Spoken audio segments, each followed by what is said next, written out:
Bad guy, you turn me on. That's why you bad guy, you turn me on. And bad guy, you turn me on. I see time my jams.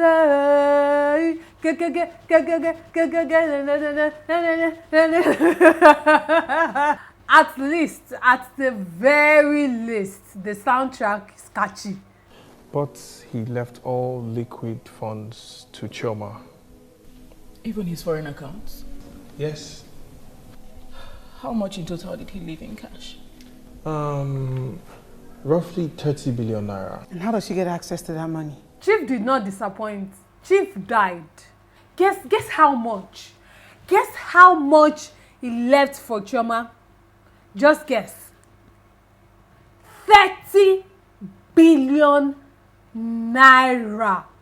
For a man who was supposedly in his right senses, you know, okay, maybe he was manipulated or whatever, but by a girl he just met, barely what? A month? I mean, what was their time lapse again? And you're telling me this man is going to die and then suddenly change his will and leave 30 billion naira to this girl? Just why? Because what? It's exhausting. Like, the whole thing is exhausting. It's like this show keeps testing the limits of ridiculousness. Like, oh, how ridiculous can we get in this episode? Let's give them this. They don't rate us at all. They don't. That the story was not only approved, but it was short with so much confidence and released. It's shocking. It's very shocking.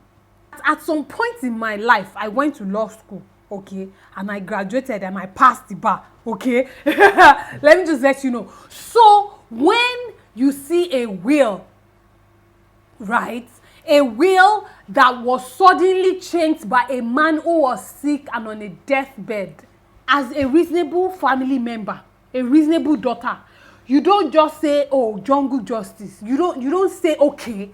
They don't, no reasonable lawyer will tell you to accept your fate, okay? What they will tell you is to contest the freaking will. I don't care if it's going to take 20 years. That money is going to be locked down, because whilst the case is in court, that money isn't going into that girl's account. You first file a lawsuit and say that your father was not in his right senses, he was losing his mind. Because ko make sense. George Yegoma wo, Oma think he would look at it and think it and say, but in a reasonable man cannot work all his life and then he's dying and then now give 30. He didn't even give charity.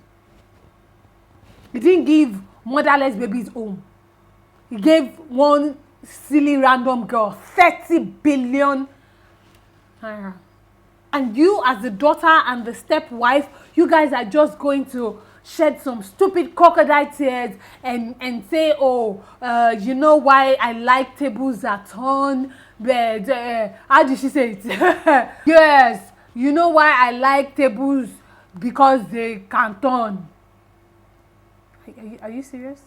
Are you freaking serious right now? But no, you know, because we are watching assistant madams and because they do not rate us, they have to just let it go, you know, just count your losses. Oh, Shebi, he left you this and that, and he left you 200 billion worth of whatever. So just let it go. Right. Suddenly, Ngozi knows so much about Tamara, about Lara, about Chioma, and the fact that they all know each other, and even knows as far as identifying and locating the hacker. But how did this happen?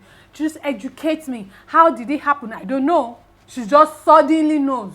And we just have to accept it that, oh, Ngozi, who, by the way, we have zero background for. We don't know where she jumped out from. We don't know where she has worked, where she has schooled. We have zero background information on her, other than the fact that she is Chief Uchendu's daughter, okay? Let's keep that in mind. This lady waited until she was robbed of 30 billion naira before her brain started doing reset. When she was twerking and dancing with stripper, she did not think to do background analysis and act like the baddie that she's pretending to be now. No, of course, naturally. She waited till she got robbed of 30 billion naira before now squinting face and feeling like a bad. Sit down! Sit your behind on that chair. Sit down. One annoying thing about this episode was the use of flashbacks. Like, dude, we just watched these episodes like 3 weeks ago. They are forever engraved in our memories. We don't need to see the flashbacks. We can remember vividly. It's not like you did anything that blew our minds and made us forget. Why are you showing us flashbacks? Why? The blackmail made absolutely no sense. They are blackmailing John and still going after Chief Uchendu's money for 30 billion naira. Hold up, okay, let's rewind a bit. Remember when they were going to go after Chief Uchendu, Chioma's reasoning was that, oh, he made all his money under false pretenses and testing pharmaceutical drugs on women and children or whatnot or whatever it was, right? That was the reasoning. He was a bad guy. Avengers, Justice League. You know, let's go after him. That was the reasoning. So, excuse me, why was the 30 billion naira credited to Chioma? Why didn't they say, oh, let's send the money to charity? Why didn't Chioma manipulate, if that was their intention, why didn't Chioma manipulate Chief Uchendu into donating the money to the orphanage, NGOs? Why? Can you see how the story is not making sense?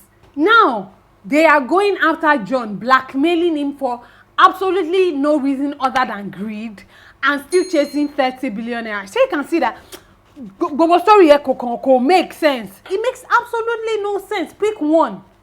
You are either going to be an avenger or you are going to be an assistant madam.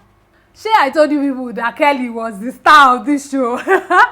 I hope she collected her 10 million naira before Tamara got kidnapped.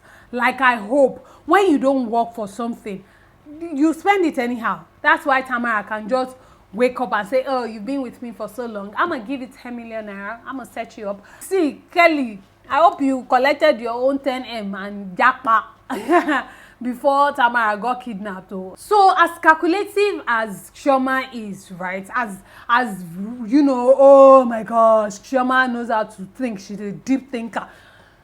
She robs a family, right, a billionaire family of 30 billion naira and doesn't think that there will be consequences. Like, she doesn't make provisions, she doesn't make plans, she doesn't make arrangements for what to do after the 30 billion comes. Oh, before the 30 billion comes, you are on the next flight to Hawaii or to Cuba or to one place where you can never be found. Like, you're gone. But no, that did not happen. You know why? Because there is no consistency in character development. And guess what they do? Why is Lara Adeshola excited about 10 billion? Isn't she supposed to be a billionaire already on the cover of some magazine or something? So why is she acting like Omoju or Olari?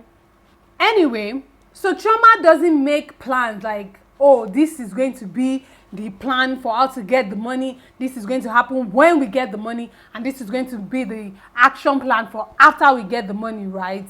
Guess what they do? They are going around partying, and somehow, by another miracle and chance and Ngozi's badass whatever, they are located and kidnapped. Guys, Ikechukwu is in this thing. Did you see him?